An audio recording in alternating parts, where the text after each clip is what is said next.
नमस्कार दोस्तों, मैं हूं पंडित सूरज गौतम। पिछले 28 वर्षों से योग को जीवन और साधना दोनों रूप में जी रहा हूं। आज हम बात करेंगे पतंजलि योग सूत्र के दूसरे यम अस्तेय के बारे में। अस्तेय का अर्थ है चोरी ना करना। पर क्या केवल किसी की वस्तु ना लेना ही अस्तेय है, या इसके पीछे कोई गहरी आध्यात्मिक समझ छिपी हुई है? आइए जानते हैं। पतंजलि योग सूत्र में अस्तेय का अर्थ है, एक सूत्र हमें पतंजलि ऋषि के द्वारा प्राप्त होता है।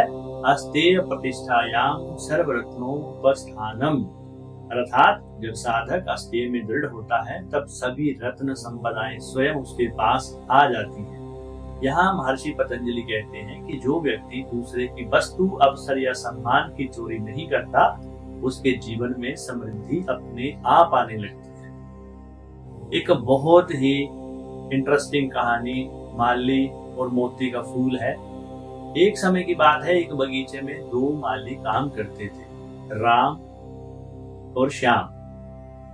उनका घर का नाम रामू और श्यामू था। एक दिन बगीचे में एक दुर्लभ फूल खिला जो मोती जैसा चमक रहा था। रामू ने सोचा, अगर मैं इसे राजा को दे दूं तो इनाम मिलेगा। श्यामू ने सोचा, ये फूल तो भगवान को अर्पित होना चाहिए, ये मेरा नहीं है। रामू ने रात में फूल तोड़ लिया। अगले दिन राजा आया और पूछा, वो विशेष फूल कहाँ है? श्यामू ने सच बता दिया। राजा ने रामू को दंड दिया और श्यामू को राजमाली बना दिया। ये कहानी हमें बताती है कि जब हम किसी वस्तु, अवसर या विचार को अस्तेय भाव से देखते हैं, यानी ये मेरा नहीं है, केवल मैं इसका संरक्षक हूँ, तब जीवन में सच्चा सम्मान और शांति प्राप्त होती है। आधुनिक संदर्भ में इसको कैसे समझ सकते हैं?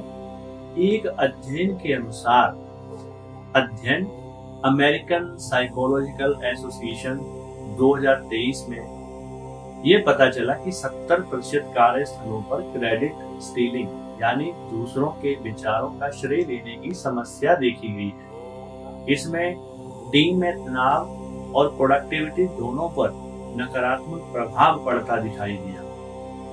अस्तेय का अभ्यास करने वाले व्यक्ति अपने संबंधों में 32% अधिक ट्रस्ट लेवल अनुभव करते हैं। माइंडफुल लीडरशिप स्टडी 2022 में पता चला, पतंजलि के हजारों साल पुराने सिद्धांत आज भी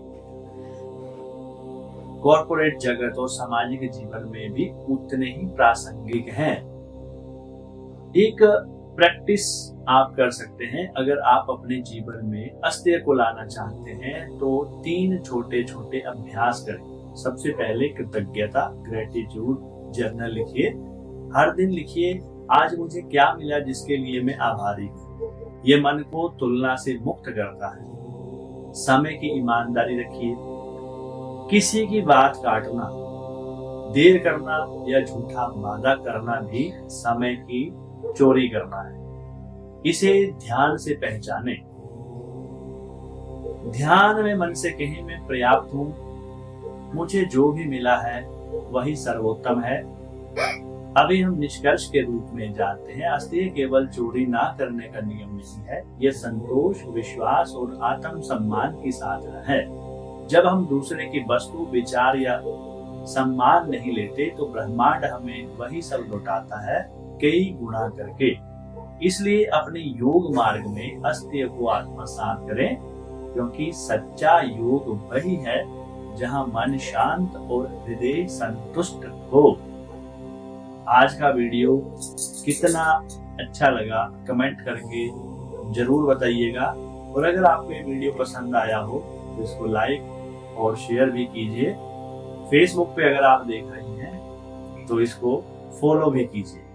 अगले भाग में हम ब्रह्मचर्य के बारे में जानेंगे। अष्टांग योग पहले भी मैंने बता दिया है, यम, नियम, आसन, प्राणायाम, प्रत्याहार, धारणा, ध्यान, समाधि।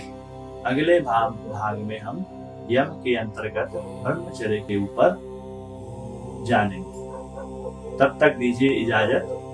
धन्यवाद।